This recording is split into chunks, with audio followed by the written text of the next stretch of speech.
akan menuju Gak ke apa-apa di salah sebut itu mah di. Yang lain nggak boleh, itu mah nggak apa-apa.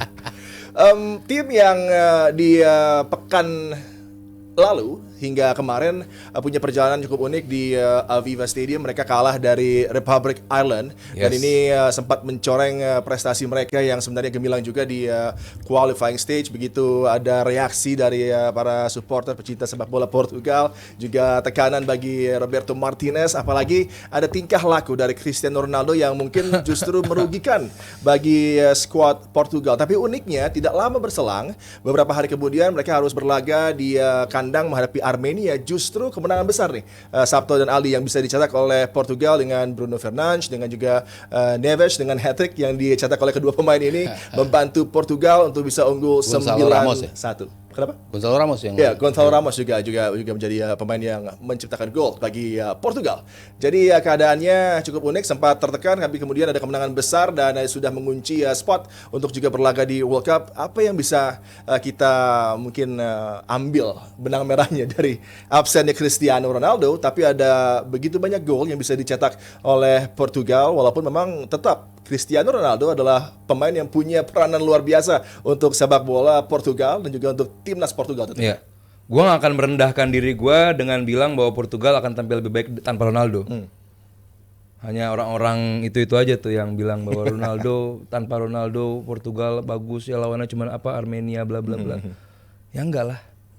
Portugal is Portugal di luar lawannya Armenia, dan kita juga nggak akan cukup naif menilai performa Portugal hanya menghadapi Armenia gitu. Gue cuma takut Roberto Martinez setelah dia menggagalkan Belgia, dia juga akan membuat gagal Portugal. Golden Generation. Golden juga ya. Generation loh itu di Back to back. Back to back. Gue takutnya tim sebagus ini gagal oleh pelatih yang nggak kayak Roberto Martinez. Karena yes, lawannya kemarin Armenia. Lu lihat mainnya deh, biasa banget Portugal. Ya. Sangat biasa banget. Dan ini lagi-lagi bukan tanpa atau dengan Cristiano Ronaldo, bukan. Ada bedanya mainnya kayak gimana dengan dan tanpa Ronaldo, cuman mereka punya pemain yang punya clinical yang sangat bagus gitu, teknik yang luar biasa bagus. Neves sama juga Vitinha di tengah bagus banget. Bruno kemarin walaupun sebagai sayap kanan tapi sangat influential banget. Ya. Terus juga Gonzalo Ramos di tengah. Ini tim yang sangat luar biasa. Mungkin di belakang doang kali ya, back yang center back khususnya. Kalau back kiri sama back kanan ya udahlah, Cancelo sama Nuno Mendes mungkin. tengah juga lah Ruben Dias, oke lah. Oh ya, oke, Ruben Dias. Satu lagi siapa sih? Oh itu ya, mantan Chelsea itu ya, Vega.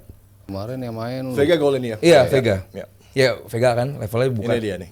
Nah iya, secara tim ini bagus tanpa atau dengan Ronaldo. Dengan Ronaldo makin bagus lagi juga.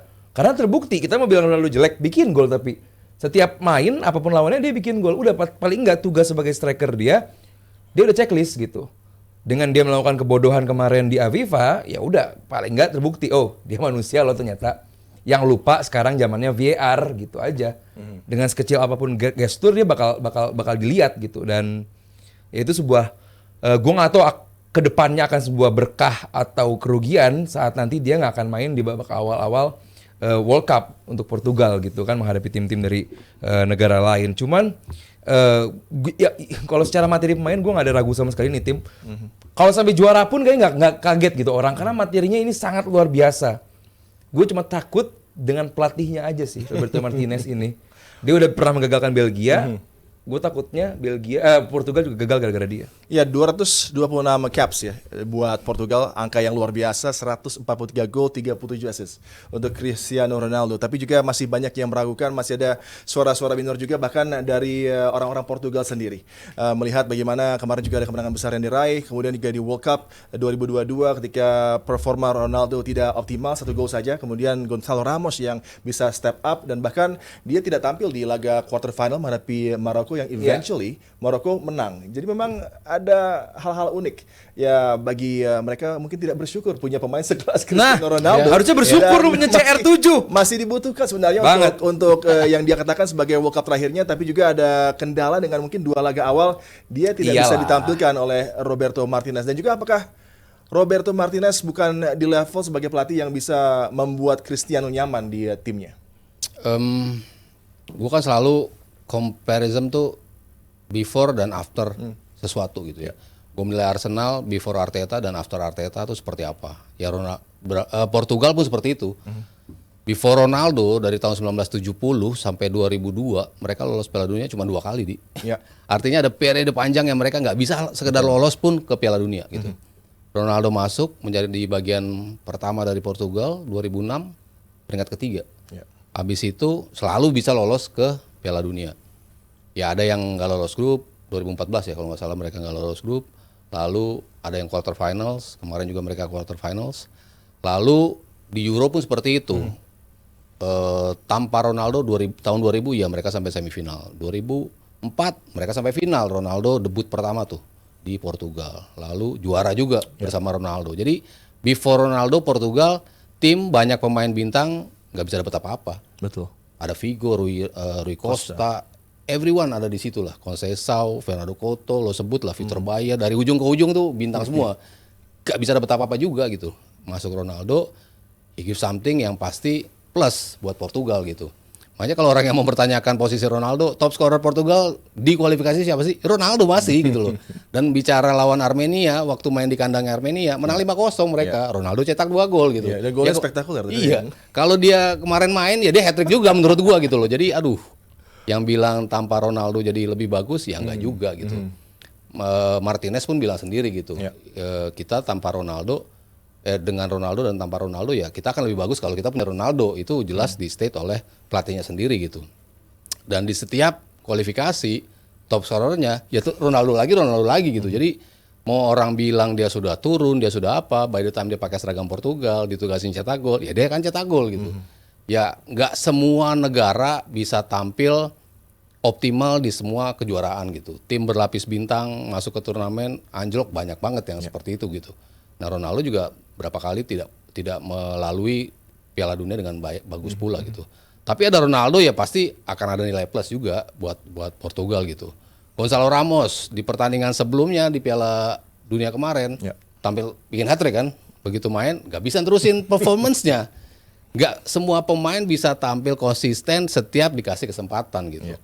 Ronaldo ya at least dia ada di level tinggi terus di setiap pertandingannya gitu. Ya walaupun dia nggak cetak gol, walaupun dia nggak ngasih assist atau apapun, tapi dia selalu bisa tampil optimal di setiap pertandingannya gitu.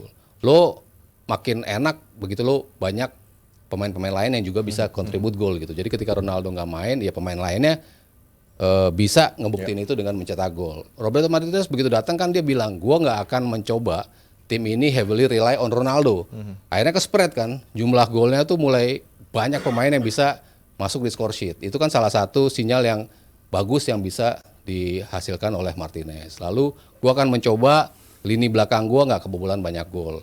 Itu dibuktikan juga sama Martinez, tim ini semakin baik dari sisi defense. Jadi setiap langkah yang coba dilakukan Martinez tuh menuju sisi positif gitu. Tapi kan by the time mereka masuk ke turnamennya, ya ada aja faktor nanti di 16 besarnya ketemu siapa, di quarter finalnya ketemu siapa, drawings itu kan menentukan sekali kan bagi sebuah tim. Tim yang diunggulkan bisa kalah adu penalti, yang kayak gitu-gitu kan, lu nggak bisa membuat kepastian gitu dengan ada Ronaldo tim ini akan menjadi juara. Ya nggak juga gitu. Tapi Portugal akan tetap lebih baik kalau ada Ronaldo. Ya, angka-angkanya juga menarik nih, Di. Kalau kita lihat setelah World Cup tadi di Qatar 2022, 36 matches dengan Cristiano tampil di 30 laga untuk Portugal, win percentage-nya 70%. Yang menarik juga adalah average goal-nya 2,2 per game dengan Cristiano. Tapi yang menarik ketika tidak ada Cristiano, 6 laga, ini ada angka yang cukup menarik dari segi bagaimana win percentage-nya turun hampir 4%, tapi goals-nya meningkat lebih dari 2,6 menjadi 4,8. Jadi mungkin ada juga yang bisa kita pahami kalau ada yang mengatakan bahwa sepertinya lebih fluent nih tanpa Cristiano. Tapi winning percentage-nya justru turun kan? Sebagai tim, kita bahasnya langsung ke pertandingan aja. Tim saat ada striker Ronaldo, paling enggak lawan itu nggak sesantai itu. Dibandingkan, saya udah preoccupied gitu ya. Yes. Gonzalo Ramos striker yang hebat. Cuman saat lu menjadi back dan lu tahu harus menghadapi Ronaldo, itu beda, Di.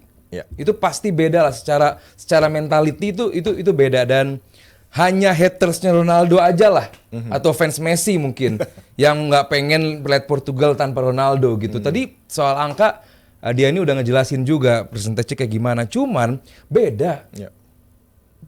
Harus dilihat lawannya juga sih, Di. Lo menang gedenya ya lawannya siapa dulu Iya, gitu. Armenia. Makanya ketika lu nggak ada Ronaldo, lu menang 4-0 lawan Perancis. Nah, itu baru bisa masuk kalkulasi menurut gua gitu ya. Masih ada apa ya? Marwahnya. Argumentasi yang pas masuk lah ya. Marwah Tapi kalau lawannya jelek, lawannya di atas kertas 4 level di bawah lo and you win big, you will win bigger kalau ada Ronaldo menurut gua sih seperti itu. Ditambah dengan materi tim kayak begini, Roberto Martinez juga punya privilege untuk mencandangkan Ronaldo loh. Ya. Bahwa lu ngapain kasarnya nih ya, kasarnya lawan tim sekelas yang tadi disebutin Mas Aryo. Lu mencoba mengutilize pemain terbaik sepanjang masa lu gitu. Ini bisa dicadangkan dan bisa lu mainkan di game-game penting aja loh. Tapi enggak, dia pengen main di tiap menitnya, dia pengen kontribut untuk timnasnya di tiap menitnya bahwa ya walaupun dalam perjalanannya orang bilang bahwa dia mencoba untuk mencuri spotlight tiap dia main, meredupkan pemain lain. Cuman apa yang ditunjukkan, apakah ada yang dengan seorang Ronaldo pemain lain jadi drop? Ya. Enggak juga. Bruno Fernandes, ya lu kan nggak mau kemakan gosip kan bahwa dia tuh ribut antara Ronaldo dan juga Bruno. Hanya yang lucu aja percaya bahwa Bruno dan juga Ronaldo ribut gitu. Cuman kan paling nggak kelihatan kok materi tim ini bagus dan ke arah yang tepat. Ya. Lagi-lagi yang nggak tepat pelatihnya doang. Ya untuk Bruno Fernandes tadi sudah disenggol dikit sama Aldi Bawazir. Ini juga pemain yang formnya untuk Manchester United luar biasa. Untuk Portugal kemarin dia unjuk kebolehan juga menghadapi Armenia dan sepertinya menjadi figur yang dianggap oleh Roberto Martinez. Kalau Ronaldo absen, maka yang akan step up sebagai leader ada pemain-pemain seperti Bruno Fernandes, ada juga Ruben Dias, Bernardo Silva juga Luar biasa, ya. step up untuk Portugal gitu kan. Walaupun dari segi emosi sepertinya tim ini masih ada imbalance ya, seperti reaksi-reaksi yang berlebihan. Bahkan ketika Cristiano Ronaldo mendapatkan kartu merah menghadapi Ireland, ada reaksi yang mungkin agak childish dari Cristiano yang membuat tentunya banyak sekali media dan juga makanan ya tuh, langsung makanan menjadi tuh. makanan empuk gitu kan. Iya. Ini kan harusnya bisa dihindarkan dan membuat camp Portugal lebih sehat lagi kalau memang mereka bisa lebih dewasa menyikapi hal-hal minor di sebuah pertandingan. Sabtu dulu. Makanya. Ya sulit juga ya. Kalau kita ngelihat belakangan emang Ronaldo kelihatan berapa kali sloppy sih dalam decision making ya. Terutama di Liga Arab kan kita ngelihat ketidakdewasaan dia lah ya dalam memberikan gesture, dalam menyikapi sebuah tackle misalnya, dalam menyikapi keputusan wasit. Itu sering kita ngelihat Ronaldo yang not as professional sebelumnya. Dia bisa menahan emosinya, protesnya masih dalam tahap kewajaran, tapi kali ini banyak justru gesture-gesture yang kurang tepat menurut gue yang dilakukan oleh Ronaldo. Ya termasuk ketika lawan Ireland ya diprovoke, banyak pemain yang diprovoke dan dia sepanjang hidupnya kan selalu diprovoke gitu. Tapi dia dapat kartu merah juga gitu. Dia bisa menahan emosinya. Ya kemarin mungkin udah timnya tertinggal, dia belum mencetak gol dan akhirnya dia melakukan sebuah tindakan yang di luar kewajaran yang ya memang layak untuk diganjar kartu merah ketika itu di review sama VAR dan itu menjadi sebuah keputusan yang tepat menurut gue bagi Ronaldo gitu. Ya ini menjadi Piala Dunia terakhir dia dan menurut gue sebisa mungkin dia harus manfaatin ini ya. Karena lu nggak ada lagi nih kesempatan buat lu untuk bisa paling nggak menjawab penasaran publik kan ketika lu udah tampil di 5 Piala Dunia sekalipun belum pernah sampai ke finals gitu kan di Piala Dunia itu selalu ada aja yang kurang dari penampilan Portugal as a whole gitu ya. Di sini ya kesempatan buat dia untuk ngebuktiin bahwa lu masih bisa dan para pemain yang bisa step up itu kan turun naik tuh. Siapa aja ketika 2016 mereka juara sebetulnya menurut gua pemain terbaiknya Bernardo Silva. Itu pemain terbaiknya Portugal di turnamen itu gitu. Gue pikir ini automatic leader nih nanti kalau begitu nggak ada Ronaldo. Tapi kan dia naik turun juga tuh dari sisi performance dia naik turun gitu. Lalu di belakang Ruben Dias semakin matang as a leader. Muncul juga Bruno juga makin kesini ups and downs juga kan. Kadang-kadang di United dia bagus banget, kadang-kadang dia juga kelihatan frustrasinya yang dia tunjukkan juga ke publik bahwa dia nggak puas sama rekan-rekannya. Itu kan juga bukan karakter seorang kapten gitu. Tapi kemarin dia nunjukin kedewasaan itu gitu. Ya mungkin karena menang juga ya. lagi bagus mainnya Portugal jadi automatically dia juga lagi enak pembawaannya. Tapi ya gue ngeliat banyak aspek Portugal tuh punya pemain-pemain yang harusnya bisa membuat mereka kali ini dorong maksimal untuk bisa get something lah di Piala Dunia.